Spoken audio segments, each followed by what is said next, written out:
This is a bit of a more personal reaction to the AFC and NFC Championship games. I decided I'm going to hold off from doing an analytical reaction because I realized in an analytical reaction I won't be able to keep my emotions out of it. And I have strong emotions following both games.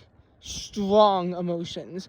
So for this video, we're going to keep it to a personal video of what transpired in these games because I don't want to run the risk of having to mix emotions in an analytical video, so I'm going to take time for this to cool off. Thankfully, with the Pro Bowl games, there's more time, so let's just dissect into this. So right now is not exactly the happiest point for me because, you know, in the NBA, as we know, the 76ers, they're kind of struggling. They're only one game ahead of the Knicks and 1.5 games ahead of the Cleveland Cavaliers, both of which are red-hot teams right now, and the Sixers have a serious chance of dropping down to 5th place. That would be very bad for the Sixers. Now, it's still early in the season and there's still time for things to change, but being in 5th place in the NBA playoffs and having to face against the red-hot team like the Cleveland Cavaliers would be very bad. Unlike now, where we face against the Pacers. Yes, the Pacers kicked our ass, but I feel like if we could have more time, then the Pacers, you know, maybe could cool off a little bit. But we absolutely need the Knicks and the Cavaliers to start falling off, or at least one of those teams, because we cannot afford to be in the 5th seed and taking on a red-hot team. The Sixers, as of recently, have been doing okay.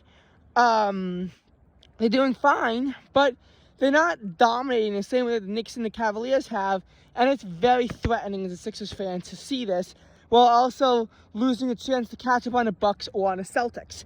At this point, there are 5 Eastern Conference teams you got to take seriously, at least 5, and, you know, just a little while ago, there were only 3 or 4 teams you had to take seriously. Now, again, there's 5 teams, and the Sixers are losing their grip.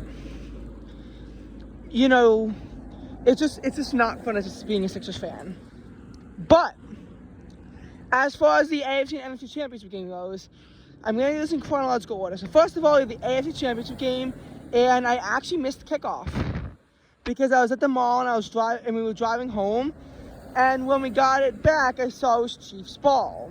But of course, whether or not the Ravens first got the ball matters intensely because if the Ravens first got the ball, Chiefs get second half kickoff. If the Chiefs get the ball first, then the Ravens get second half kickoff. So I'm like, okay, I hope that the Ravens had to give up the ball, and he did, and the Chiefs got a touchdown. But shortly after that, the Ravens also got a touchdown, and the Chiefs, you know, couldn't get something going on the next few drives.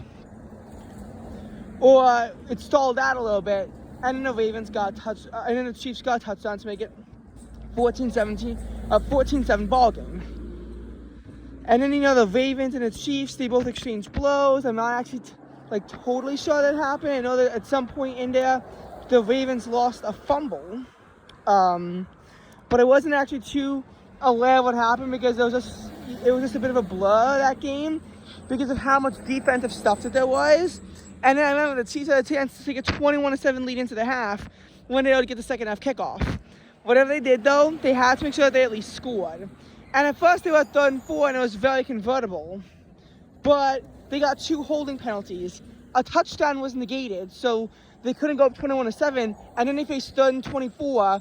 The worst part was, now when they faced 3rd and 24, they were pushed all the way down to I think it was like the 43 or 44-yard line of Baltimore. Whatever it was, it'll be a 61-yard field goal, which is not in traditional field goal range. For Butler, I don't know if he could have made it. I know I've seen kickers make, 60-yard field goals before, and they can even earn AFC Special Teams Player of the Week if they can convert. Not that it gets in the playoffs, but they could still, kick those field goals.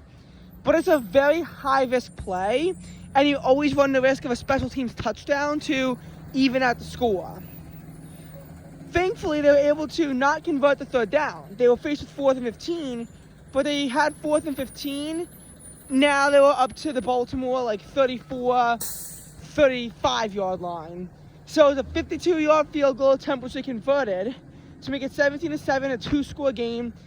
Then on their next drive, they punted. They actually punted on all of their drives, but the Ravens also had to punt on some of their drives. They also got a touchback by fumbling into the end zone, and then on the next drive, they got intercepted in the end zone, which, of course, was very good for the Chiefs because they actually had a competent red zone defense that was able to get the ball back at their own 20.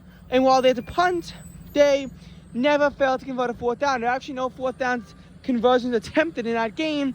Every single time they faced a 3rd down, they either converted on the 3rd down or they punted, kicked the field goal, whatever. When faced with 4th down, they never, actually had to worry about converting said 4th down. Now that was the game up to that point. That was the game up to that point. And then the Ravens, the Chiefs get a stop on them, but it's a bit too late. Justin Tucker nails a 43-yard field goal to make it a 17-10 ball game. Now, again, what all of this comes down to was, could the Chiefs get a 1st down on 2nd and 11, and they were able to convert to MVS, and at that point, the Baltimore Ravens used all their timeouts. They can just kneel down the clock at that point to take the win. And again, Taylor Swift was seen very energetic about Travis Kelce getting to the Super Bowl, and I was cheering for the Chiefs for that reason. I don't want to say that if not for that, I would have cheered for the Ravens, because there are reasons why I don't like the Ravens in addition to that. But I could definitely have not seen myself rooting for the Chiefs in any way, shape, or form if it wasn't for Taylor dating Travis. Nonetheless, I did know about that, so I rooted for the Chiefs a lot in that game. And even though the Chiefs' offense in the second half didn't step up, their defense certainly did. They might have scored 0 points, but they held the Ravens to 3, and with a 10-point halftime lead, that is all you need. The Chiefs held on to the win, not, in comfortable fashion, because it was close and it was scary, but the Chiefs were able to hold on for a win despite not being their best playoff game. Now, the Lions-Niners, this is where a lot of the video comes into play, because the Lions got a touchdown on their first drive, and Jake Moody missed a 48-yard field goal. They then got a touchdown, the Niners got a touchdown, then they got a touchdown, and then they got a field goal after the Niners had to punt the ball away. 24-7 lead in halftime, I thought that it was just insurmountable. Especially when they got held to a field goal next try, making it 24-10. Then I saw Dan Campbell going for it on 4th and 2. Now, I know there's a dumb decisions episode of going for it on 4th and 2 and 4th and 3. The 4th and 2 conversion I actually sort of agreed with. Yes, it would have been in a 40s for a field goal, and it would have been risky, but honestly, I was like, okay, they're up by 14, you have to give me a 3-score game. But converting it, the analytics said had slightly higher odds of winning. At that point, they were still at over 90% odds, and I was like, okay, don't convert the 4th down. Just hope you can get a stop. And then they got a 51-yard pass that was almost intercepted, but they were able to still make the catch, and it was a very easy touchdown to make it 24-17. I was like, shit. Then they fumbled on their first play of the next drive, 8 seconds after the touchdown, with San Francisco, having the ball at the Lions 20. That's easy touchdown. It's not at 24. And then on the next drive, the Lions hold them to a field goal if they sack Purdy twice.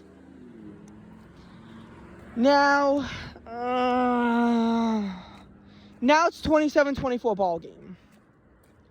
And the Chiefs have the ball, the Lions get the ball, and they have it at 4th and 3.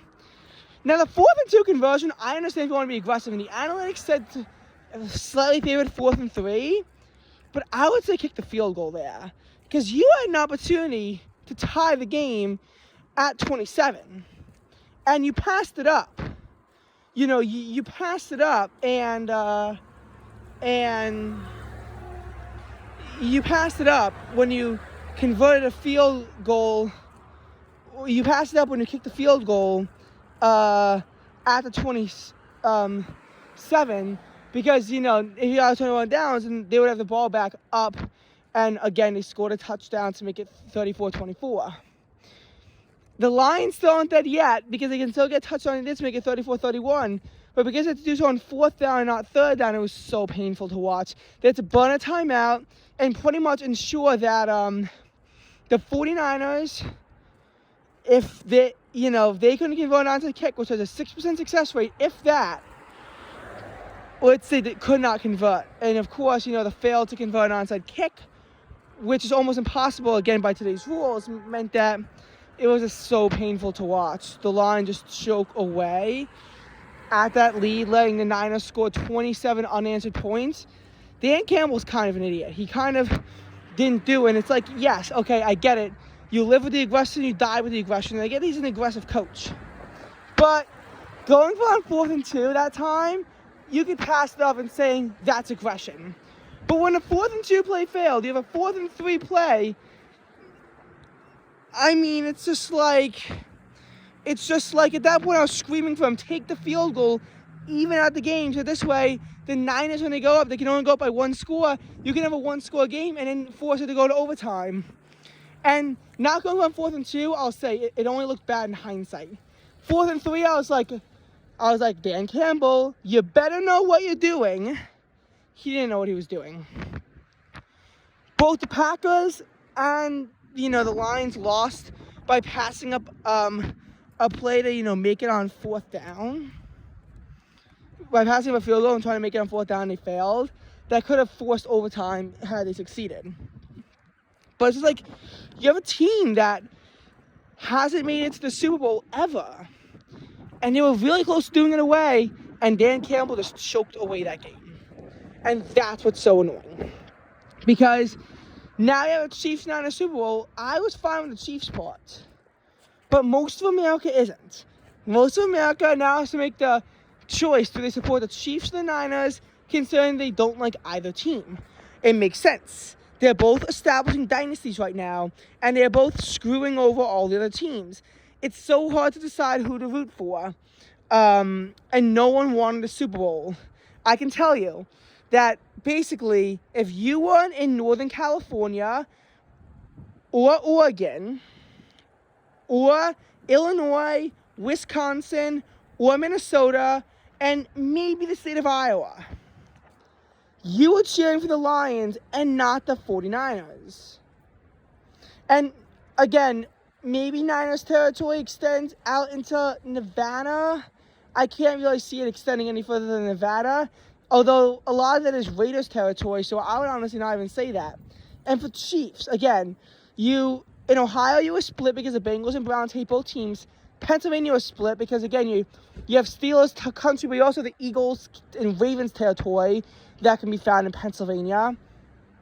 So you have a split there. Obviously, Kansas, Nebraska, Missouri, Iowa, they're going to move for the Chiefs because they're right around Kansas City. Most of the rest of the country is going to be cheering for the Ravens. But now America's very unhappy because it's hard to find people who like both the Chiefs and the Niners. And it's just like, I don't know. I want this playoffs to go such a different direction. It could have gone such a different direction. Maybe the Texans actually get some noise. Maybe the Browns get some noise. Maybe the Jaguars actually qualify for the playoffs. And all 4 teams who hadn't made a Super Bowl actually get an opportunity to shine. But it's just like, no. And it's in these moments where I want to bang my head through a wall. Because that is so annoying to see. That now, again, a team doesn't have the opportunity to be happy. They don't. It's going to be another old Super Bowl that we've all seen before. It could have gone any other way.